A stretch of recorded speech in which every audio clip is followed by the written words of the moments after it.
reminder though, that before we ask any food questions, and I know that you all know these questions, but just to remind you, and write them down if you need to, but you notice that I'm not going to.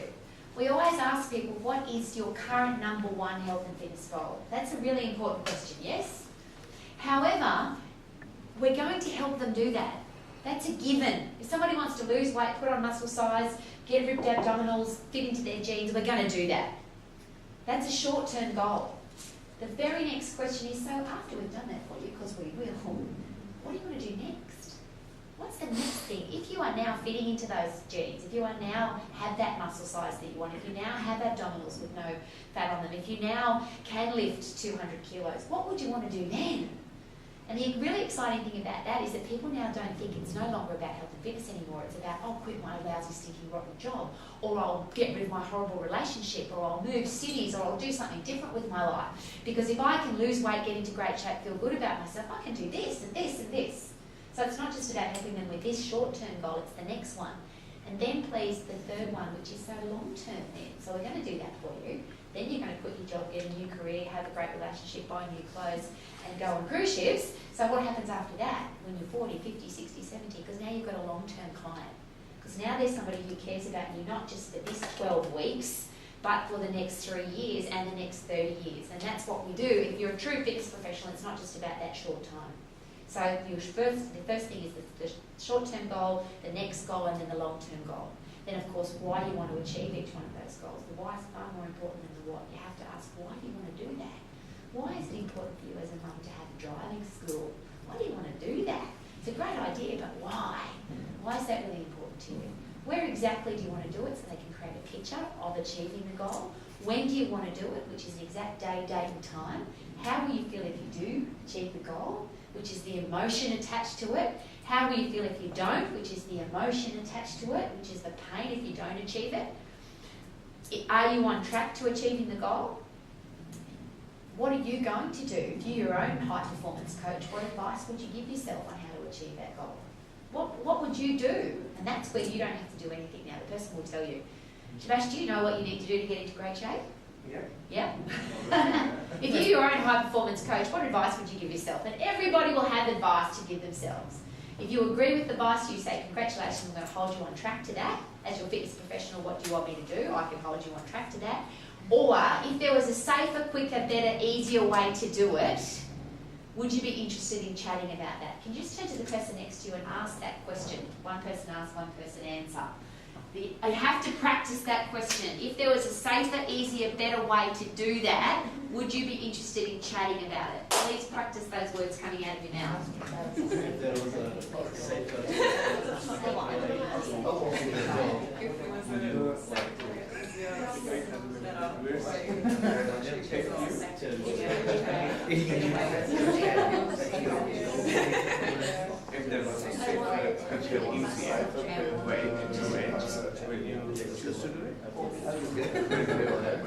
Would you like to chat about it? See, when I say it, because I've said it 1,000 times, I make it sound easy. But it's got to roll up your tongue because it's a really important question. So somebody gives you some ridiculous diet, some ridiculous eating plan that you don't agree with, but they're really excited about, you can't disagree with them. You just then simply say, if there was a safer, easier, quicker, better way to do that, is that something you'd like to chat about? Well, no. Okay, well, I'll just hold you accountable to what you want to do. Or you decide you don't want to train that person because that's not the kind of person you want to be involved with. And that's your choice now. You can decide to do that. Does that sound good? Yeah. Okay, moving right along, because this is about food.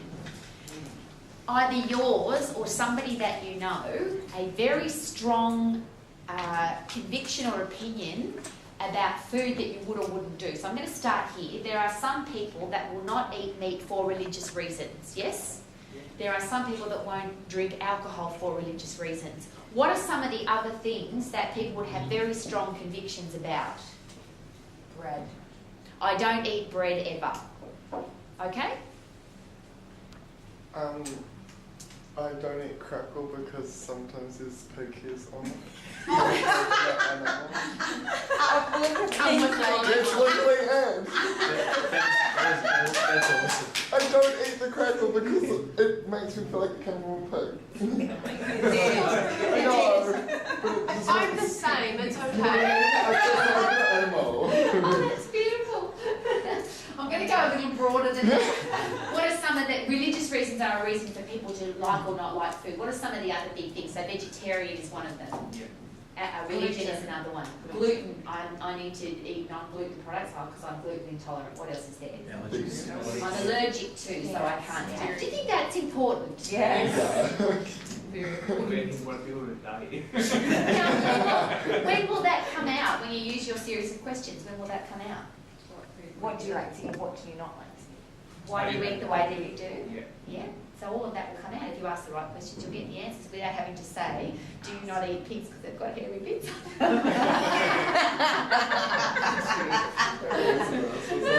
That's gorgeous.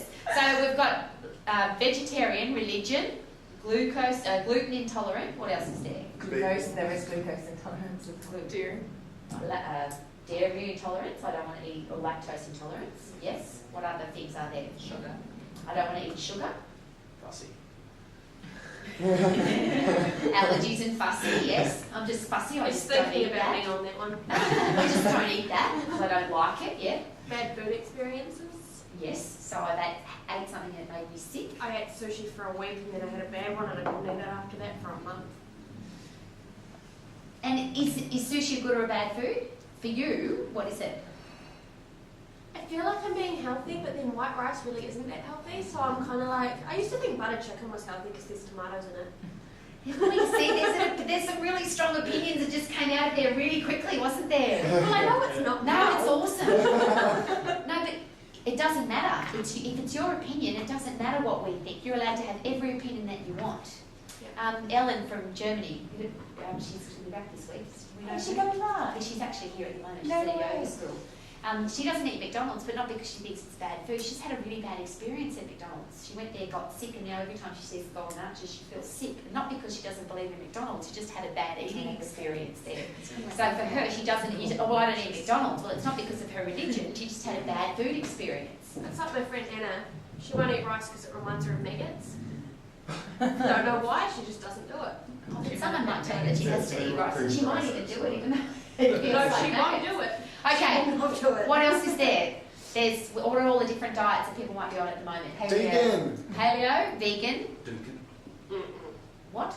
Duncan. What is that? Bad. Absolutely disgusting. Hang on, somebody here might be on it, so you never Fair know. enough. Duncan diet. So you start off with just nothing but pure protein. You do it for 5 to 7 days to begin with. Yep. It has some wicked side effects. You really have to drop and No, sweat don't weight give me out. the side effects, Yep. just give me the actual, what is it? So once you've done it for 5 to 7 days, you go from protein, you add in vegetables. So there's no sugar, you cut out everything with sugar. There's no carbs at all. You cannot have any sort of butters, no oils. It has to be water. You drink as much water as you possibly can, and every second day you're allowed to have vegetables with protein meal. You can eat as much protein food, so you can eat as much as you like throughout the day. You can have 30 meals if you want. You just keep eating and eating and eating for 3 months until you hit your weight target, and then you reintroduce veggies completely back into the whole program of the meal. Protein day for 1 day. Is anyone confused yet? I am. And the purpose of the diet is for what? Completely losing all body weight. If you want to drop weight really, really quickly. Okay, and do you know about it because? I did it for support, to support my previous girlfriend. A few of us did it to see what it would be like. And where does it come from? We just got told about a Duncan diet. There's a book, The Duncan Diet. So Okay. we Is it a Googled person? Is it Mr. Dukin? I'm not 100% sure. We just thought, let's try it to see what happens. Okay. And horrible experience. Okay, for you it was a horrible experience. All of us. But we lost a lot of weight. We're staying on a real positive note here. Go back to the 4 questions. If I'm on the Dukin diet and I have a load of energy all day long and can maintain it throughout the day, if I can perform at a top level, if I love what I see in the mirror and I'm getting the results that I want, is it working for me? Yeah. Yes. Now it might not work for you, but it could work for somebody else. Would that be fair? Yes. Yes. And all I want to do is get some of the ideas out of what some of the really strong opinions are about food at the moment. Does everyone know what paleo is? Now, there's different forms of paleo, but paleo is from the Paleothenic age, where we were cave hunters. So we ate animals and we only ate vegetables above the ground because we didn't know that there was vegetables underneath the ground. So these are the folks that will share with you that yes, you should eat only animals and only vegetables that grow above the ground. So it's predominantly salad then, because it won't be potatoes and taro and what do we eat here? Kumara, things like that, because they grow under the ground. Yes. Have you ever met anybody that's on a paleo diet and they're very convicted about it? Has anybody ever met anybody where it's, this is the only way I eat? Now there's paleo cafes and paleo bread and paleo all sorts of things, yes? And it's a very important part of their lifestyle. And if they are performing at a top level, they've got heaps of energy, they look good in a full-length mirror and they're getting the results that they want, is it good for them? Yeah. Can we all agree, please? So, there are lots of different ideas. Now, there's other things that we're going to have a look at. Coffee or caffeine. Who drinks coffee? Hands up. Who would never drink coffee? Is there anybody? Never? And you don't want to. You do, but you don't. I gave it up for 4 months and then I've been living on 4 hours sleep, so I've gone back to drinking. Can I ask why you wanted to give it away though? No? Because I got addicted to it and I was using it to support me to bounce out of the bed in the morning with energy. Because Okay. my adrenal system's And so did you feel uncomfortable sharing it with us or comfortable? No, I'm just probably a bit pissed off myself using it. I'm not angry, like, you know, I mean, like, as in, I'm just like, why did I do it? But then I've not actually got back to being addicted to it again. I'm only having just one a day, so that's okay. So For you, that's okay. what it is. Who has more than one coffee a day and feels perfectly okay about it? Who would like to drink less coffee than they're drinking at the moment? Okay. No, but this is really important. Now, have you met people who believe that coffee makes you fat? No. There are many, many naturopaths who will tell you that coffee makes you fat. Have you met bodybuilders who will tell you that it's the best pre-workout you should have? And if you have a look at most pre-workout bottles, what are they full of? Yeah. It's predominantly caffeine. Yeah. So are there lots of different opinions about caffeine? Alcohol, vegetarianism. Are there different reasons for being vegetarian? Yes. Are people passionate about being vegetarian? Okay. What about protein? So much out there. Is there a lot about protein? As a fitness professional, should you understand about protein? Yes. Is there a very scientific opinion about protein? The American College of Sports Medicine will share with you very clearly that the human body requires 1 gram of protein per kilogram of body weight, maybe up to 2 if you're an endurance athlete. That's the science. But are there people who passionately love protein and eat far more than 1 gram per kilogram of body weight every day? Yes or no? And if they are performing at peak level, have heaps of energy, look great in a full-length mirror, because most of them have ripped abdominals and they'll show you, and they're getting the results that they want, does the science matter? No. Because they love protein, yes or no? What about supplementation? There is a very strong research base to say that any form of vitamin supplementation is a complete waste of time. But are there people that will live and breathe by the fact that if they take a multivitamin, they feel better, yes or no? Yeah. And do they Yes. feel better by taking a multivitamin, yes or no? Yes. Yes. So what we're going to do now is have a look at what are we going to do with all of those things. And the beautiful part about what we've done already today is that when you ask those questions, will all those things come out? Yes. If somebody takes a supplement, if somebody takes a protein powder, if somebody likes to eat all of those different things, they're going to tell you. We just didn't have anybody today. But if you ask the right questions and you lean forward, maintain eye contact, actively listen, and you're genuinely interested in what the person's got to say, they will tell you. Isn't that awesome? Yes. Now, if you don't believe in supplements, for example, and you may not, but this person wants to spend $100 on a bucket of supplementation to put in their milkshake in the morning, and they believe that it's giving them bigger muscles or making them feel better, is it? Yeah. You could argue with them and say, science shows that there's absolutely no benefit in you taking that protein powder, and what will you have now? Enemy. You'll have an argument. And how long will somebody how long before they don't want to train with you anymore, or they never want to get started with you if you're having an argument with them? Who do they trust more at the moment, the bucket of protein powder or you? They trust the bucket. What is the only way that they will ever trust you? If you give them more results than the bucket.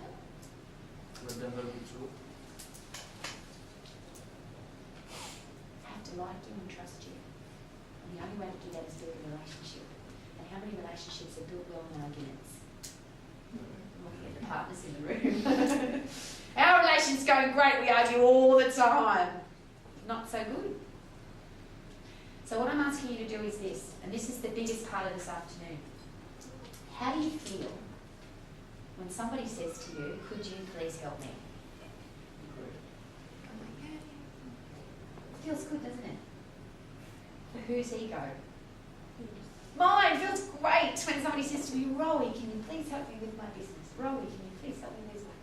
Rowie, can you help me put on muscle size? I go, oh, I must be so important. I had one yesterday. A comedian from Sydney, he's running a celebrity comedy show. And he's asked me to come and do 4 minutes of stand-up comedy at the Sydney Comedy Store. That's ridiculous. But it felt good. He must think I'm funny. I'm sharing that with you because ego is a human nature trait. We all have it. We all feel awesome when people ask for our help, because what does that mean? You must be good at what you do. They must think we know stuff because they've asked us. Now, the first part of this is please do this. Please. Why did you ask me that question? It is the most important question that has to follow any question that somebody asks you. Why did you ask me that question? Because you think you know, and it feels good. They must be asking me because I've got ripped abdominals. They must be asking me because I've got big shoulders. They must be asking me because I'm in great shape. They must be asking me because I've been in the fitness profession for 33 years. They must be asking me because I think I'm really funny. Why did you ask me that question? And I will promise you this, 99 times out of 100, the person will start talking and not stop. They asked you a question, didn't they? And what did you want to do? When somebody asks you a question, what do you want to do? Answer it. But 99 times out of 100, if you don't answer the question, you just answer with, why did you ask me that question? I'll give you a really simple example. Rowie, have you been to Europe? Yes, I've been to Europe. Now I've answered the question. Rowie, have you been to Europe? Why did you ask me the question? Because I'm going on holidays to Europe in 2 weeks and here's where I'm going and this is what we're going to be doing and I can't wait to go. Did they really want to know whether I'd been to Europe? No. Please write this down. 99% of questions are permission to speak. They are simply permission to speak.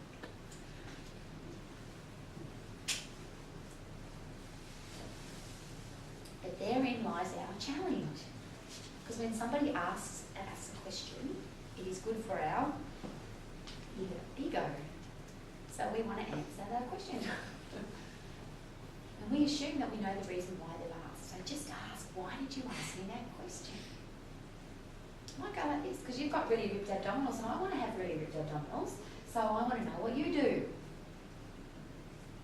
Is that actually true? Could it be possible that the person actually wants your ripped abdominals, but they may not want to do what you do to get them? They might want to have, you might want to have ripped abdominals, but you don't want to eat pork to get them. They might want to have ripped abdominals like you, but you happen to run 30 kilometres every week. And they hate running. So if they say to you, look, you're in great shape and I want to be in great shape, so could you please tell me what you do? What's the answer to that question? Why did you ask me that? Yeah. How about this? Let's find out what it is that you'd like to do. So what is your number one health and fitness goal? We can do that for you. Can we get you to run a half marathon? Of course. After you run a half marathon, what will you want to do after that? And then long term, what would you like to do? Follow with me. So why do you want to do those things? Where would you like to do them? When would you like to do them? How will you feel if you do? How will you feel if you don't? Are you on track to achieving those goals? If you're a high performance coach, what advice would you give yourself a bad achievement in those goals. And who are we talking about? You ready? Not you! We're not talking about you. And everybody's got an opinion, and everybody will tell you what their opinion is. And when it comes down to those really controversial things about food, which are paleo, vegan, vitamins, protein, alcohol, coffee, if somebody really believes that you have to take a pre-workout that's got caffeine in it, but another person thinks that caffeine makes them fat, what will you now have? So you're going to practice, you ready? So, Milos, I hear that you take a high energetic pre-workout drink. Yes. What is it? What is it? It's called caffeine. Whoa, whoa, whoa, whoa! When somebody asks you a question, what do you need to do? Yeah. Why did you ask me? Why did you ask the question? Well, the reason I asked you the question is I've heard that a lot of bodybuilders take caffeine pre-workouts, and I think that caffeine makes you fat. That's what I believe. Now what are you going to say? Okay. Why would you believe it? It's a real life situation. Great question. What's brought you to believe that? Tell me about that. Because now I will know that you care about me rather than you telling me what you know. Because if I'm genuinely interested in your opinion about coffee or caffeine versus what you know about coffee. Now, what did Milos want to do when I asked him a question? Answer that. Answer. He wanted to answer the question because it's good for our ego, isn't it? And I'm exactly the same. I love it when people ask me a question. But please pre-frame it with, why did you ask me that question? And you're 99 times out of 100, the person doesn't even have a question. It's just that they want to talk to you. And it's just a permission to speak. And if they actually do have a question, do you need to find out why they've asked that question and where that question's coming from? So you might passionately believe that the best form of protein comes from animals and it's iron. And the reason you have to have red meat is because it's for the iron factor. What do you do with Claire, who's a vegetarian? I absolutely passionately believe that you have to eat meat if you want to get good iron. What's Claire going to say? We need to find exactly, thank you, that was the exact word that I was looking for. Now we've got a really awkward, sticky situation. Versus, tell me why you eat the way that you do. And we go through that whole process. And that's what's so beautiful about this whole process. So, when somebody has an opinion now, this is to finish today, and it's really simple, and you've all heard it before, but it's a really important reminder. Everything that you've ever decided to do about food, eating, exercise, if you had given it this process, and if you give advice to other people, if you choose to give advice to other people, and they run it through this process, we will now have much more likelihood of people sticking to their healthy eating plan and sticking to their regular exercise plan. Now, if I want to get rid of type 2 diabetes, osteoporosis, coronary heart disease, depression and obesity, what are the only two things that will make both of those things really possible? Regular exercise plan and a healthy eating plan. Yeah? So do we need to get people to be regularly moving and have a healthy eating plan? Yeah. Have we all agreed on that? Please say yes. Now, what you think is healthy is different to somebody else. Would that be fair after our discussion today?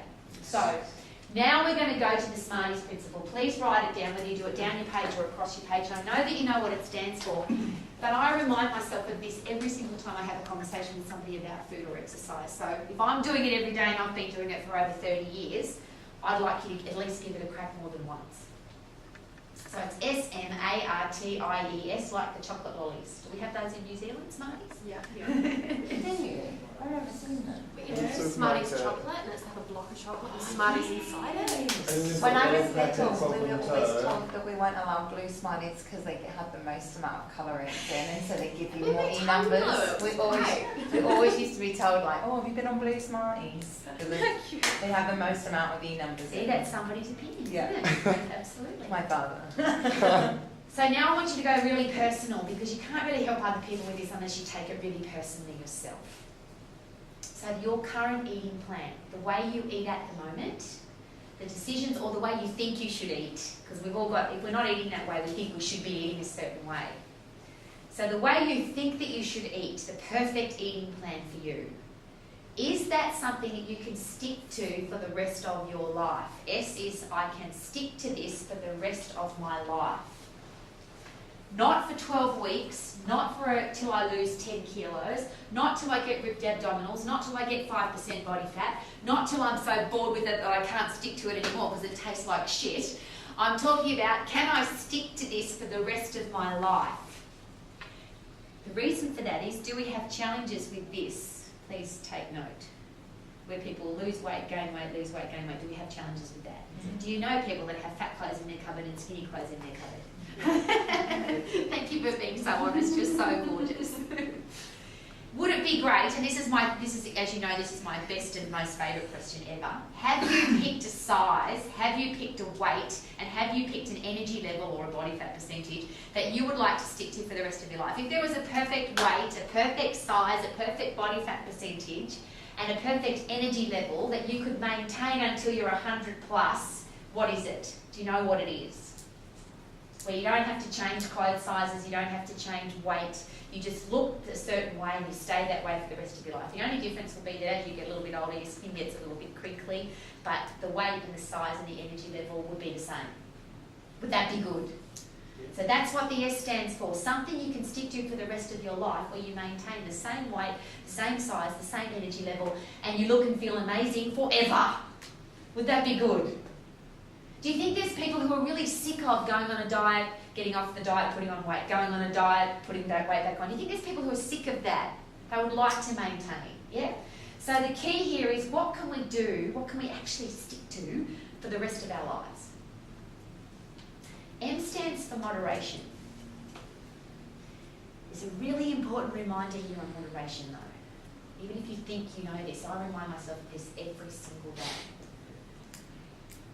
I don't drink alcohol at all. So when I think of alcohol in moderation, it doesn't even enter my mind because I don't drink. Are there people who are currently drinking 3, 4, 5 glasses of alcohol every night where moderation for them would be 1 or 2? I had a client, and this is my Matthew, my favourite client, where he said, I don't drink a week, Rowie. That's good. So would you like to drink alcohol? Yes, I had 18 bourbon and cokes on Friday evening because 19 made me drunk.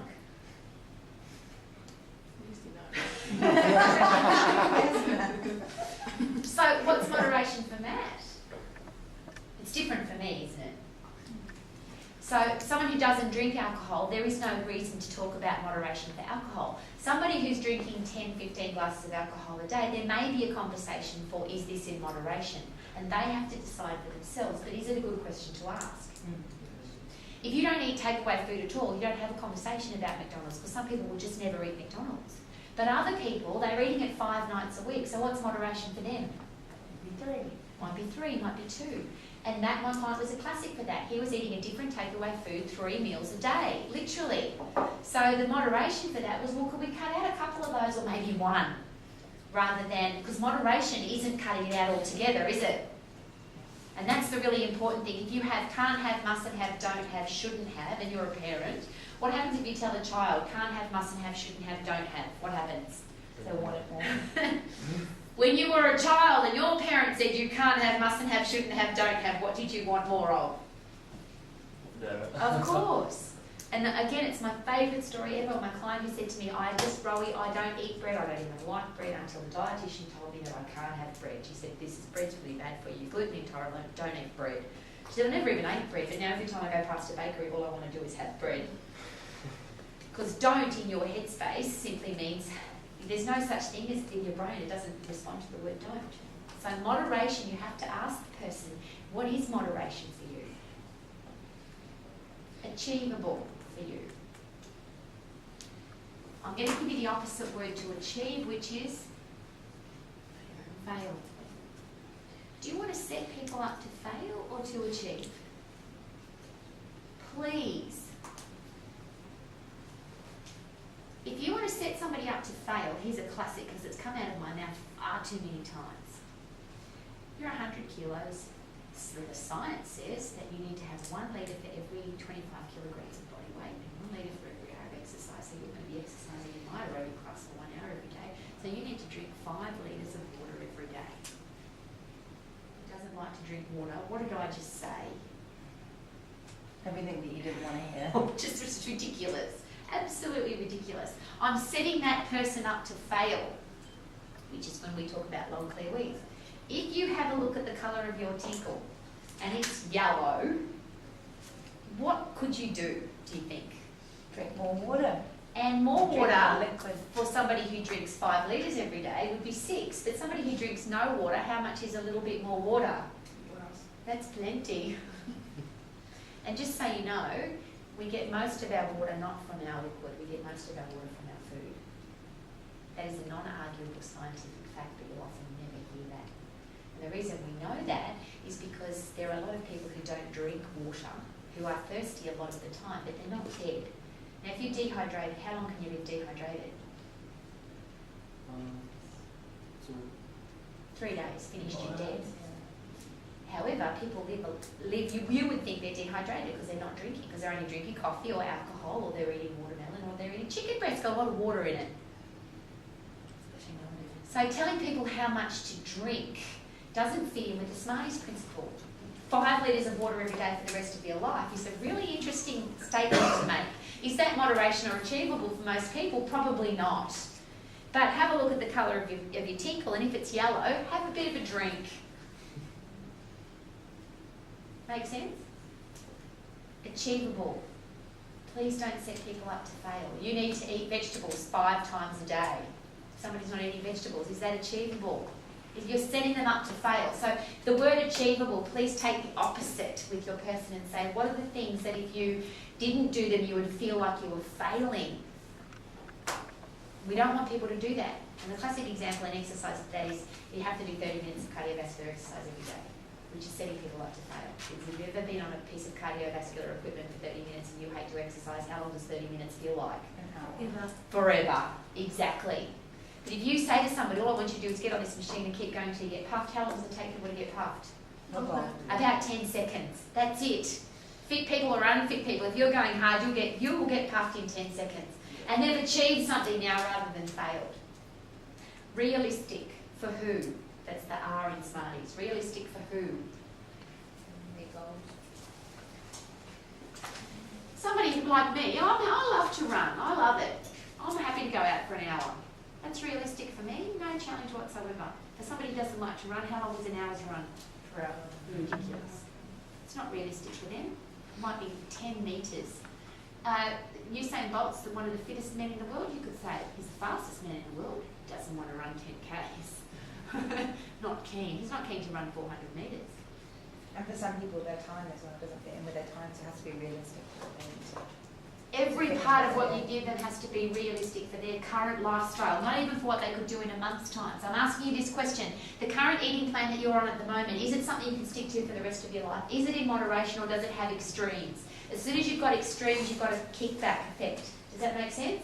As soon as I say I can't have sugar, what happens in about 2 or 3 days' time? I can't have alcohol, but I want it. What happens on the weekend with like Maddie, I have 19. There's a kickback effect. Is it achievable for you? Is it realistic for you? And T stands for time efficient. What's the number one excuse that people have for not exercising, not cooking healthy food, not eating healthy food? I don't have time. Now you might think it's really time efficient to chop up salad and vegetables and take half an hour to do it. But for some people, that's just not ever going to happen for them. So you have to find a different way. So it's not about whether you think it's time efficient. I hear this all the time. Regularly on our television here in New Zealand, we have all these experts about, I've got this new diet book and it's really easy. It's got brownies in it made out of beetroot. The average person who hears that, what are they going to say? I hate beetroot. You can stick to this for the rest of your life because it's brownies made from beetroot. What if you don't like beetroot? It's not going to happen. So if you don't stick to the Smarties principle, you're setting people up to fail already. So it has to be time efficient, has to be interesting for who? Enjoyable for who? INE is interesting and enjoyable. You might find it very interesting and very enjoyable. We asked a gentleman once in our organisation, we asked everybody what their favourite meal was. And he said his favourite meal was boiled chicken and broccoli. Wow. Now for him, that may be very interesting and very enjoyable. Anybody else at this table find that to be very interesting and very enjoyable? No. No.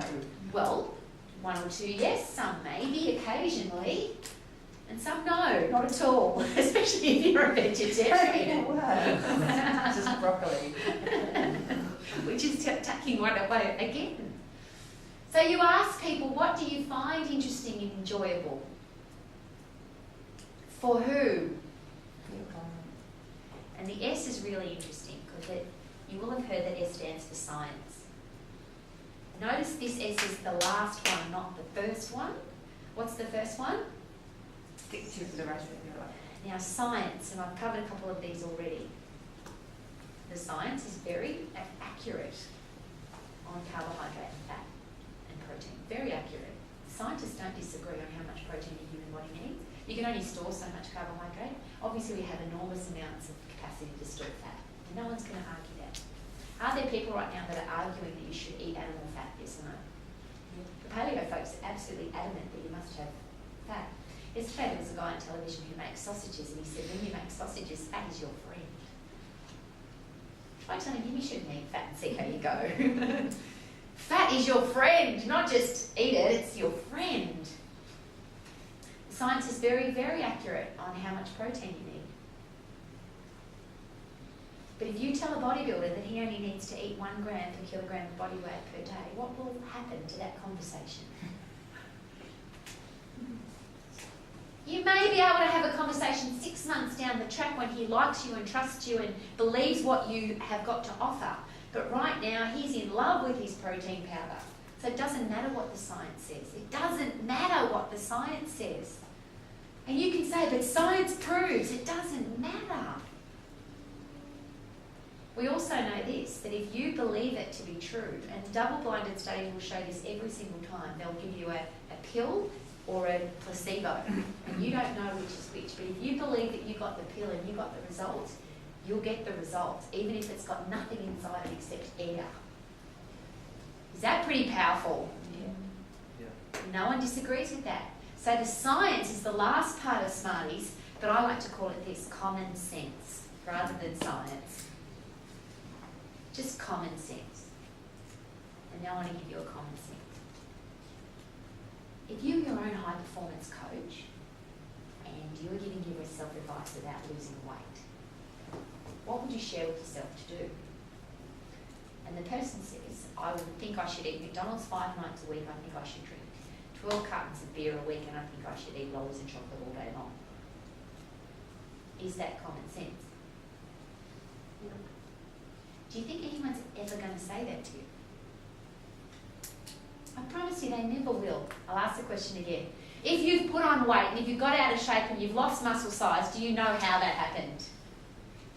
Yes or no? Everybody knows. So they also know how to get it off. Now they might not do it. They might know what to do, but they're not doing it. But no one's going to tell you that they should eat takeaway food every night, eat lollies and chocolate all day long, and drink soft drink, and that's the only thing that they drink, and that's going to help them get into great shape. Because that's not common. So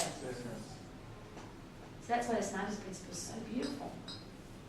You can ask children that. Even kids that think they don't know anything about nutrition will not tell you that they should, and they might jokingly, but they know, and they're never going to tell you, Rowie, I should eat McDonald's every day because it's really good for me.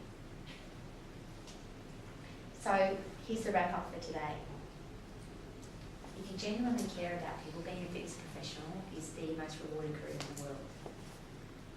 But if you really care about people, it's not about you, it's not about your ego, it's not about how much you know, how much you want to know about other people. And if you ask all of these questions, you'll actually find out what makes people tick, why they go, why they want to do and why they don't want to do. All the different opinions and advice about food are irrelevant. It's only about the person that's in front of you. And if they're passionately vegetarian, or passionately non-meat eating, non-drinking because of their religion, or they're passionately pre-workout protein powder people, then they have every right to be, don't they? Let them do whatever they want to do, unless you ask this beautiful question, which is, if there was a safer, quicker, effective, faster way for you to do that, would you like to chat about it? And if the answer is yes, and you give them some advice that might make it simple, easier, better, it has to still stick to what? Smartie. It has to stick to the Smarties principle. So you might think it's really easy to chop up vegetables and cook meat every day. But for this person it might not be. You might think it's really good to have 2 glasses of alcohol every day, and moderation for you is 1, but somebody else might have 10 and the moderation for them is 5. Please ask. And that's not something you're going to learn anywhere else. If you go to university or you go to any other fitness college or any other business college on the planet, they're going to tell you this is what you should eat and this is how you should exercise. It doesn't work. You know why I know that? Because after 33 years in the fitness profession, we're fatter and sicker and weaker than we've ever been. If you tell people what to do, and this is how you should eat and this is how you should exercise worked, we would have a world full of fit, healthy people, and we don't. And last but not least, it's not about us telling people what to do, it's about people deciding for themselves what they want to do. And when they actually do that and take responsibility for themselves, if you ask yourself this question, if I take full responsibility for my eating plan and my exercise plan and my financial plan and my relationships and I treat people with respect and I'm a great person, what do you think might happen to your life? Versus somebody telling you, this is what you should, how you should treat your partner, and this is what you should eat, and this is how you should exercise, and this is the budget and financial plan you should have. Half of you, your back went like this straight away.